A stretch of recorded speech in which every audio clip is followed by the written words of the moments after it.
Hi friends, ഞങ്ങൾ ചുങ്കത്രയിൽ നിന്ന് നാടുകാണി ചുരം വഴി ഒരു യാത്ര പോവാട്ടോ. ചുമ്മാ ഒന്ന് കറങ്ങാനായിട്ട് പോവാണേ. നല്ല ഭംഗിയാണ് യാത്ര. ചുരമൊക്കെ കയറി ഇങ്ങനെ പോവാന്ന് പറയുമ്പോൾ ഭയങ്കര ഭംഗിയാണ്. നല്ലൊരു വൈബ്, പ്രത്യേക വൈബാണ്. കണ്ടോ, ഇപ്പോൾ തിരക്കില്ല കേട്ടോ റോഡൊന്നും. നമുക്ക് ഫോട്ടോ എടുക്കുമ്പോഴും നല്ല ഭംഗി കാണാൻ.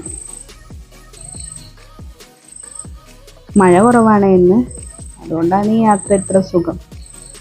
മഴയുണ്ടെങ്കിൽ നമുക്ക് പേടിയാണ്, ഇടിയോ മണ്ണിടിഞ്ഞ് വരുമോ ഉള്ള പേടി. നല്ല ഭംഗിയാണ് യാത്ര. കണ്ടോ, പ്രത്യേക തണുപ്പും കുറച്ച് കഴിഞ്ഞാൽ മഞ്ഞും എല്ലാം കൂടി ആയിട്ട് നല്ലൊരു ഭംഗിയാണ്. മുകളിലേക്ക് കയറും തോറും നല്ല തണുപ്പാണ്. വഴിക്കടവ് ചുരം കഴിഞ്ഞ് നമ്മളിങ്ങനെ കയറിക്കൊണ്ടിരിക്കുക.